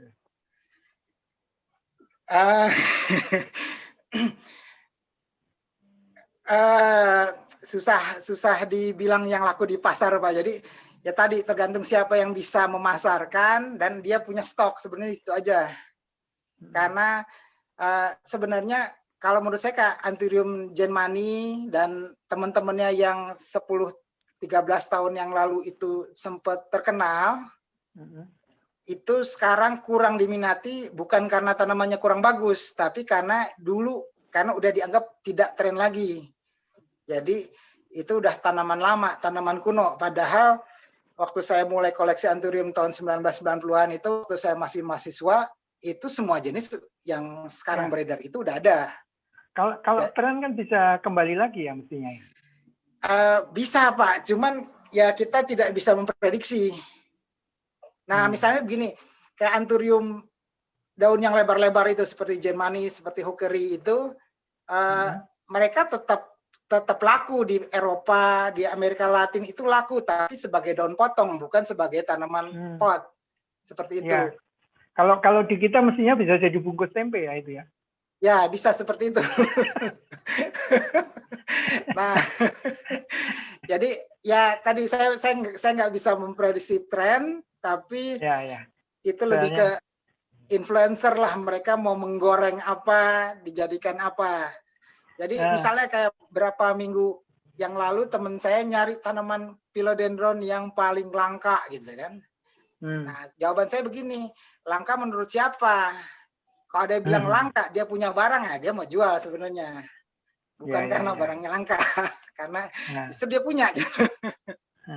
Enggak, saya dengar kalau yang untuk Hoya, itu memang katanya pasar internasional lagi merangkak naik gitu, dengar-dengar. Ya, naik sih memang Pak. Cuman begini, kenapa saya bilang susah untuk lebih tinggi lagi. Jadi pengalaman saya di Amerika dulu seperti ini. Mindset mereka yang beli bunga itu ada dua. Satu, mereka koleksi. Nah, makanya kalau Hoya itu cenderung ke koleksi. Tapi kalau ada satu lagi buat dekorasi. Yang dekorasi itu tadi misalnya ke anthurium bunga atau ya tanaman hias semusim yang di pot itu, mereka membeli tanaman itu, beli bagus, dipajang, begitu jelek dibuang, nanti beli lagi, jelek lagi buang, beli lagi. Sepertinya dulu itu Monstera juga untuk potong ya Pak ya? Ya, Monstera juga daun potong. Jadi seperti itu Pak. Kalau Hoya karena itu tanaman koleksi, satu orang dia udah punya satu, dia nggak bakal beli lagi, dan dia akan menjaga Hoyanya tetap hidup. Jenisnya kan banyak itu Pak, jenisnya kan banyak. Ini Hoya, ini Hoya, ini Hoya, ini Hoya. Itu kan sudah ngetren kan tuh ya. Nah, iya jadi begitu. Jadi maksudnya dia bukan jadi produksi massal kalau menurut saya. Walaupun pasarnya naik, tapi titik jenuhnya itu lebih cepat. Jadi karena yang koleksinya itu hanya bukan koleksi, yang beli itu kolektor gitulah. Ya. Jadi ya tapi itu Bu Nelly aja koleksinya banyak banget itu. Satu orang belinya banyak itu. Iya. Ini Hoyanya udah lama-lama nih, macam-macam namanya. Lagi nggak berbunga. Kalau berbunga cantik. Iya, saya setuju. Jadi gini. Jadi ya tadi kolektor itu mindsetnya seperti kebanyakan orang Indonesia. Orang Indonesia kebanyakan mereka punya mindset kolektor. Mereka mau beli sekali, mereka banyakin. Kalau bisa jangan sampai punah. Mereka kalau udah banyak mereka jual lagi. Nah, jadi kan otomatis pasar lebih cepat jenuh dibanding yang tadi, yang pasar dekorasi. Begitu tanamannya jelek, mereka buang, mereka beli lagi. Seperti itu Pak. Jadi anthurium bunga yang di pot atau philodendron ya bukan yang mahal-mahal lah intinya. Kalau di luar negeri itu kenapa pasarnya bisa sampai ratusan juta pot itu karena tadi itu mereka tanam. Malah ada teman saya punya pengalaman begini, teman saya waktu itu dia ke Belanda ke tempat saudaranya.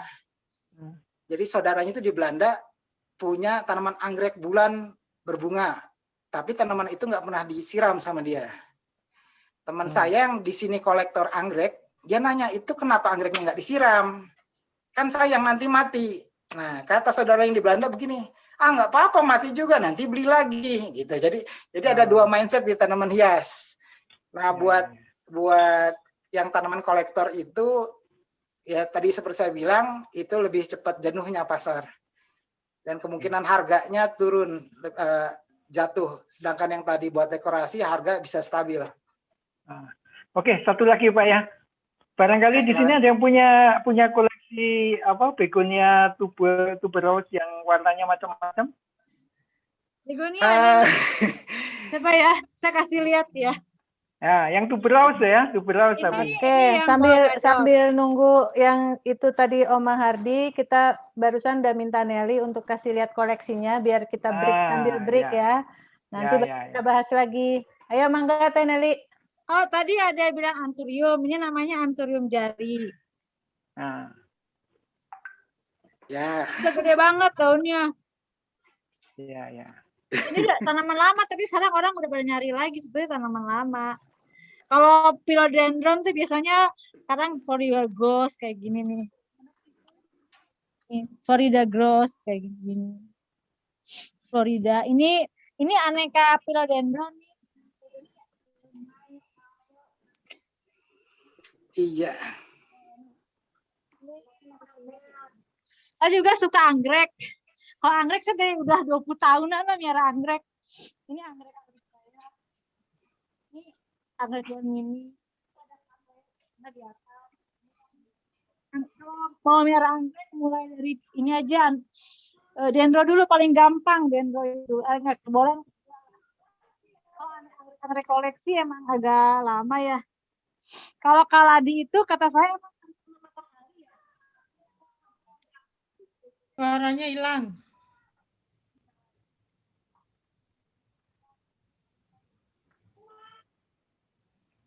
Nelly, banyak banget Teh Nelly koleksinya.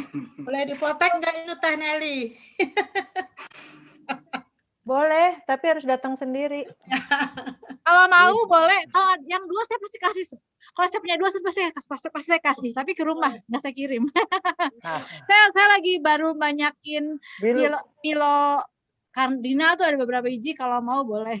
Nah ini Calathea, ya, bukan.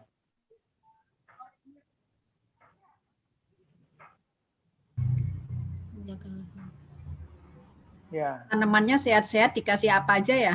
Nah, ini saya cerita ya. Tanamannya tuh saya tuh punya nutrisinya beda-beda Mbak. Jadi ada nutrisi akar, nutrisi daun, ada.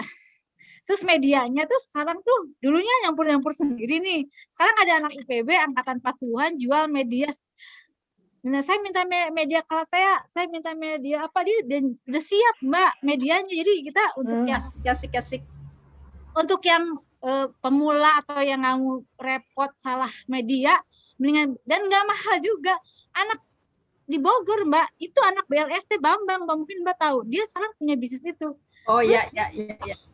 Dia juga ada anti stres, dia ada pestisida organik, jadi nggak pakai kimia. Ekuenzim juga ada ya? Ya pestisidanya ada sih, kalau saya sih barangnya ada tapi di belakang. Bambang Sutresno ya Teh? Iya.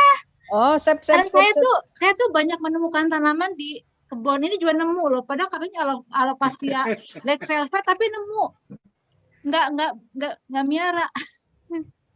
Terus ini saya juga bikin ini ya, alamatnya itu Bambang. Namanya garden apa? Oh, sangkain alamatnya Nelly itu biar mau dibagi-bagi katanya Nelly. Bagus sekali warna-warni yang gantung Teh. Yang ganteng. Barusan. Lucu yang tanaman. Nah, ini warna-warni suka saya. Ini kontainer Mbak. Jadi aku tuh lihat di YouTube juga, lihat namanya kontainer garden. Dicampur sari ya Nel? Campur sari. Kayak ini. Oh. Ini juga ini kan variegata nih, variegata. Itu untuk merawat pegawainya ada berapa? Aku mau sendiri kan. Pakai Nelly doang. WFH ngapain? Saya biasanya sehari di 2 kota, sekarang di rumah begini akibatnya. Ini udah banyak nih, kalau yang mau bisa dianakin nih. Ini variegata ini mahal banget ini kalau beli. Tapi boleh deh gratis kalau yang mau. Asik. Ini ada, makanya kalau belum ada banyak banget kalau Calathea. Ya, ntar gue bawa pick up ya, Nel. Ya, boleh. Barter jambu kristal Teh. Jadi ya, siap.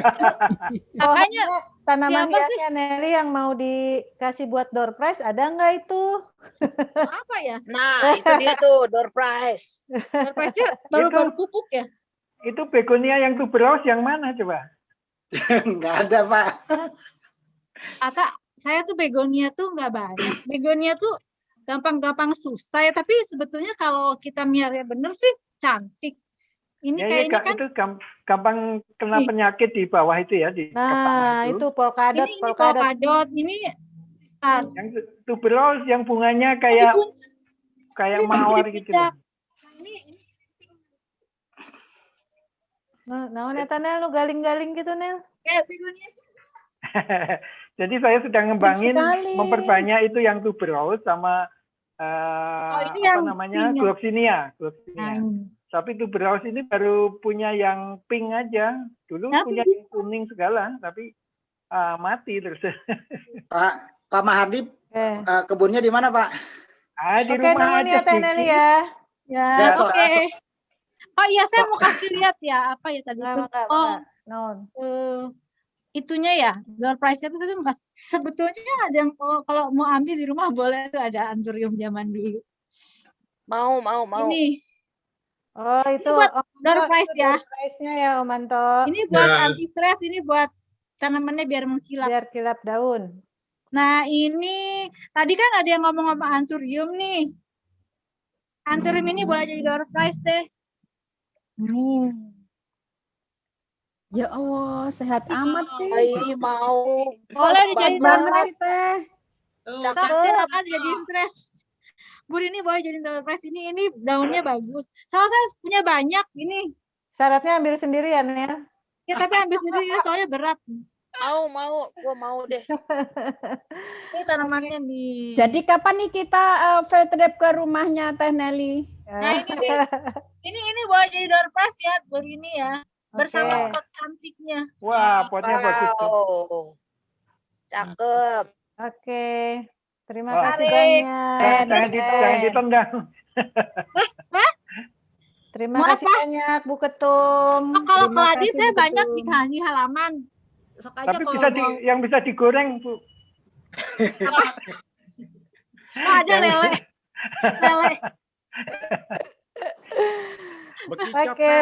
Bekicot banyak. Saya pernah sehari hampir 1 kantong plastik gede. Terus saya kasih garam aja dalam kantong plastiknya. Wah, belum digoreng ya. Beli kalau mau dimasak. Di sate enak loh, Nel. Oke. Iya. Oke, Om Hardi sudah cukup ya, Om Hardi Ya, ya. cukup. Ya, maka dari tadi Mas Asrofi tadi sampai sudah menurunkan tangannya, nggak jadi ya? Capek. Belum. Om Anto, halo. Ya. Om Anto udah siap?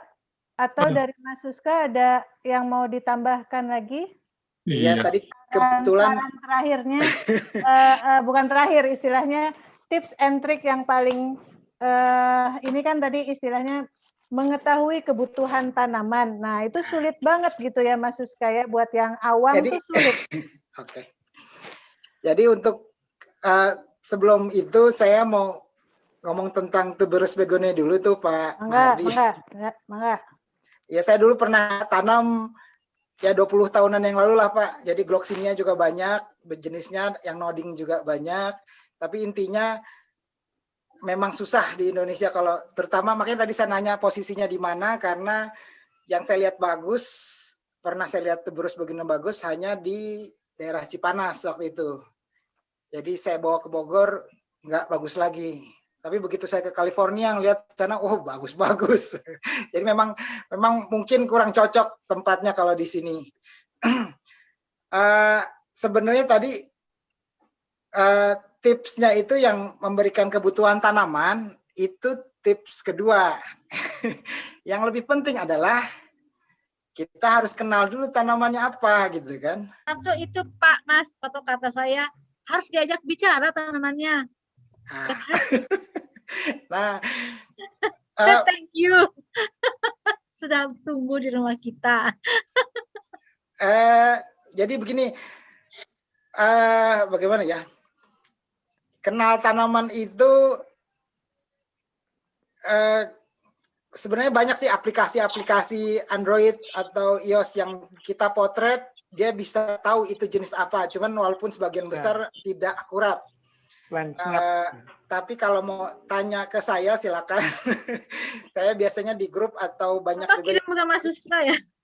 Yang Japri tadi termasuk Pak Yusuf tadi dia sudah dari tahun berapa? Sejak lulus.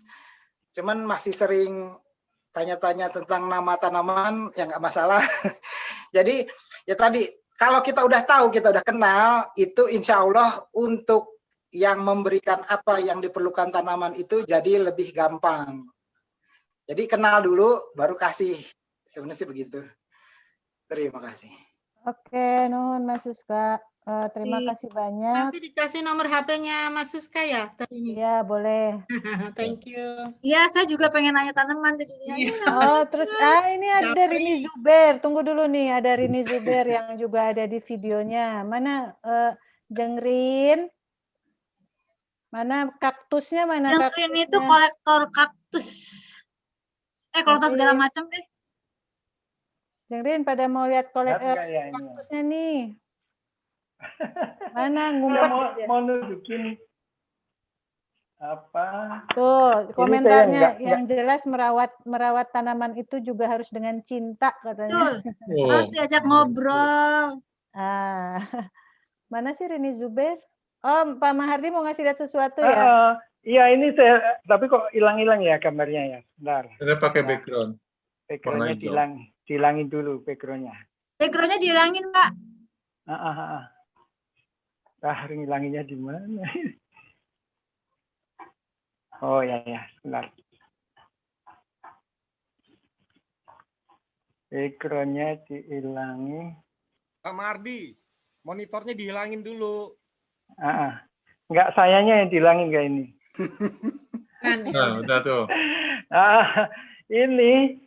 Ini apa ini namanya ini? Skindastus. Ya. Gimana ini?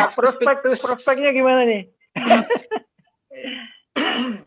Prospeknya saya punya Pak satu Skindapsus yang saya dapat dari Kalimantan Timur. Ini udah bisa dianakin, kalau yang mau saya kasih. Kalau yang punya Pak Mahadi itu kalau dipegang daunnya, katakan Pak. Enggak rata, agak kasar. Maksudnya walaupun kasar cenderung rata. Oh iya. Nah, jadi saya punya ya varietas baru lah kira-kira. Itu bagian silvernya menonjol Pak, emboss. Oh kayak gini ya. Wah, bagus sih. Itu yang rencananya saya mau bikin tren. Jadi yang emboss itu. Itu teh. Ini. Itu teh Nelly. Ya. Jadi ya karena saya lebih senang. Jadi Skindapsus jangan salah Pak, Skindapsus yang 1 pot 20 juta sekarang ada. Nggak usah deh. Saya cuma 100.000. Dia Skindapsus yang silver itu yang tapi ada variegatanya sedikit, nggak begitu jelas. Itu 1 daunnya 5 juta. Saya punya jutaan Pak saya. Enggak, makanya itu. Jadi tadi kan ada yang komentar Skindapsus itu gampang diperbanyak. Ada yang beli nggak Om itu? Ada. Saya kenal sama yang beli, teman saya ada yang 3. Ini saya beli 250.000. 250.000 aja masih kemahalan Pak. Mahalan Pak, 100.000 harusnya. 100.000 dapat. Tapi begini, kawan saya itu yang beli, yang dia beli 3 pot, harganya ya tadi saya bilang 5 jutaan 1 daun, dia beli masing-masing 1 daun. Dia kenapa dia beli? Karena dia jual lagi. Dia nggak nyimpan, begitu dia dapat dia langsung jual. Nah, dia ngambil untung sesaat. Nah, jadi sudah ada yang pesen mungkin ya. Jadi karena harga kan beda-beda nih. Jadi di satu tempat harganya misalnya 5 juta 1 daun, di tempat lain ada orang khilaf jual 1 juta 1 daun gitu kan. Ya misalnya seperti itu gitu kan. Nah, itu ada. Makanya jadi Skindapsus bisa mahal begitu, saya kaget waktu pas saya ke tempat yang jual, kebetulan saya kenal juga yang jual, yang belinya juga saya kenal, saya jadi pusing. Kenapa bisa begitu gitu kan? Di mana itu yang 100.000 saya mau itu? Saya beli di ini, di Cici Sarua. Oh ya. Sebenarnya yang saya itu udah panjang tuh, kalau saya potong-potong. Nah, yang mau. Ya, Mbak Sulis sudah mau, tuh Rena mau, Diri mau, potong-potong kecil-kecil. Makasih Bu Ketum. Jadi yang jual saya belum dijanjikan, jadi belum makasih nih. Oh ya boleh nanti saya. Mesti pilih sendiri mau apa Mas. Jadi Supriyadi tanamannya nggak dipamerin Pak Supriyadi.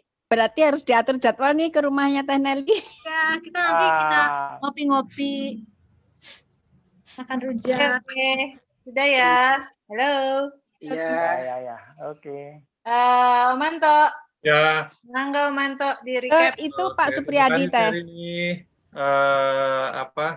Mas Suska. Nah, sekarang ini minta tolong Teh Nelly sampaikan siapa nih yang akan dapat kompor dulu, karena yang kompor yang lainnya nanti baru kita tetap aja. Ada tanaman Pak Supriyadi nih. Tuh. Belum di unmute Om Yadi.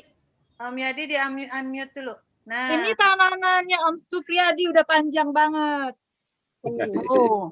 Tadinya pendek udah segede gini tuh.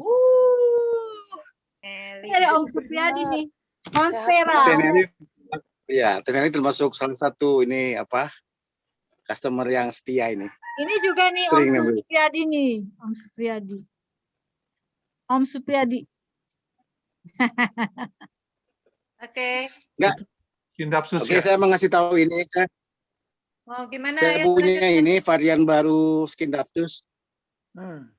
Satu lembar Skindapsus yang ini di emboss daunnya. Ini nonjol-nonjol ini silvernya. Yang tadi Pak Suska bilang ini, kebetulan saya punya ini ada berapa? Wah, ini. keren. Nih. Wah, udah berapa juta tuh? Ini di emboss ya, silvernya ini di emboss nih, nonjol-nonjol gitu. Di emboss dari bawah gitu. Itu aja. Oke. Tadi kayaknya yang paling rame tuh jenggugu ya? Jauh. Aduh, asik. Tuh. Ya udah, jadi Jang Uu, mangga bisa ambil kompornya di tempat Teh Nelly ya. Alhamdulillah. Thank you. Nah, bisa dapat pohon lagi tuh selain Betul. Yang pohon terserah ini pohon. Di Bagong itu, Pak. Ya. Ya. Terus untuk teman-teman yang lain, saya sebutin namanya nih ya. Ya, ada Artati, selain Waigun, Marta, Restu, Dinawati, Hadi Arnowo, Ocha, kemudian Oma Hadi, tolong nanti kasih alamat ya. Dapat juga saya. Udah dapat. Alhamdulillah. Alhamdulillah. Untuk doorpress lainnya. Jadi doorpress lainnya nanti menyusul akan dikirim ya. Ada tadi dari Teh Nelly juga seperti anti stres sama semir pohon, dan ada juga kopior beku dari Om Priyono ya, serta mungkin yang dekat aja, yang dekat daerah Bogor, ya rezekinya teman di Bogor, itu ada klapertat dari Om Irdika ya. Saya minta tolong nanti disampaikan alamat yang aktif ya, termasuk sebenarnya yang berhak dapat itu ya Nelly ya, karena udah aktif nanya dan kasih itu ya komentar. Jadi Nelly, Artati, tadi udah dapat kompor gasnya, Waigun, Marta, Restu, Dinawati, Hadi Arnowo, Ocha, kemudian Mahardi. Kalau Asrofi tadi nggak jadi ya nanyanya ya. Gitu ya. Oke, mungkin itu ditunggu teman-teman. Usul Pak Nanto. Apa? Karena lagi ada komunitas sendiri nih tanaman hias kayaknya banyak. Oke. Ya silakan. Jadi kita buat grup tanaman hias, kemudian kalau bisa nanti ada yang ngurusin, kita saling adopsi tanaman hias, Ya, karena boleh. kan kita saling memperbanyak ya. Jadi teman-teman koleksinya bisa saling bertambah dengan saling adopsi tersebut. Kemudian kalau memang pas lagi ada event-event dari yang adopsi yang bisa diperbanyak, itu ya mungkin kita bisa kayak semacam apakah lelang atau apa yang dananya nanti untuk beasiswa gratis. Mungkin ya. Keren Om, keren. Seperti itu ya. Karena kan tanaman hiasnya daripada bisa beranak nggak di ini, lebih baik kan diadopsi sama yang lain. Kemudian kita saling berbaginya dengan pada saat ya nanti ada event apa, kita bisa jualan tanaman hias, kita taruh aja semua yang dari adopsi, lalu itu jadi dana untuk beasiswa. Mungkin bisa kayak gitu ya teman-teman ya. Nah, nanti di grup tetap aja ada Mas Suska ya, minta tolong untuk walaupun konsultan, advisor. Mas Suska bukan agatis, tapi kan kita bisa saling ini ya, untuk teman-teman agatis tadi, untuk kita bagaimana berbagi ya. Insya Allah adik-adik kita yang saat ini kuliah di IPB kedepannya dapat manfaatnya dari apa kegiatan kita. Seperti itu. Oke ya. Segera nanti dibentuk. Om Hardi langsung dibuat grupnya ya. Oh, kok saya? Ya udahlah Ya, nanti apa-apa. saya bikin. Langsung buat, nanti kita langsung yang itu kita masuk ke situ ya. Oke. Udah ketua suhunya Om Hardi, advisernya Mas Suska. Udah sekarang harus cepet. Nelly. Ya.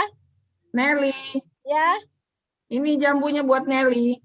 Oh, asik. Thank you. Yang ngasih jambu dapat itu ya, dapat anthurium ya. Keren. Keren Jadi anthurium tadi buat Linda ya? Yeay. Ya. Tadi siapa yang mau anthurium? Saya nggak tahu deh. Ini 3 on nih, Nel, 3 on. Aku. Ya. Keren. Yang belum punya anthurium siapa? Aku belum punya. Ya. Belum punya. Nanti ada di grup ya. Ntar ya di grup itu ya, tanaman hias ya. Aduh, itu jambu bol. Jambu Cesono itu. Jamaika ya itu. 3 on. Jamaika ya, Jamaika. Ya, Jamaika. Ya. Oke, Mas Suska, terima kasih banyak untuk sharingnya. Ya. Itu ada yang manggil-manggil tuh. Ya. Om Anto dan Pak dosen. Oh iya. Satu di invite juga lah yang apa? Yang tutor tanaman hiasnya gitu loh. Iya tadi kan. Tadi kan kita ada Mas Suska nih, tutor tanaman hias. Ya. Nanti kalau ini bisa kita invite lagi yang lainnya mungkin. Mungkin Mas Suska juga ada teman dari IPB ya. Aku ingat ada anak IPB kalau di Facebook namanya Sutarjo. Itu sering foto posting tanaman hias itu. Sutarjo adik kelas kita juga kalau nggak salah angkatan 40. Tadi jualan itu tabu lampot. Iya, ya. tapi banyak Sabisa, alumni Sabisa. Tanaman hias, tabu lampot, nanti bisa kita bukan tanaman hias. Itu. Buah-buahan kayak disentul termasuk ya, ramenya disentul. Termasuk Mas Supriyadi, langganannya Teh Nelly juga nggak apa-apa di invite ya. Oke, mungkin terima kasih masukannya Mas Paigun ya. Mudah-mudahan hari ini sangat bermanfaat untuk kita semua. Terima kasih untuk teman-teman semua. Ya, kita tutup dengan alhamdulillah ya. Sekali lagi untuk Prima Kelola, Teh Sulis, terima kasih untuk fasilitasinya ya. Mas Suska dan teman-teman semua ya. Assalamualaikum warahmatullahi wabarakatuh. Tek pertama 1, 2, 3 ditahan. Baik, sebentar kita save dulu. Lalu tag kedua. Ya, 1, 2, 3. Cukup, terima kasih. Ya. Terima kasih semuanya. Terima kasih semua. Sampai ketemu ya. Sampai jumpa ya. Terima kasih Basuri, Anto. Sami-sami. Assalamualaikum. Bye-bye. Terima kasih.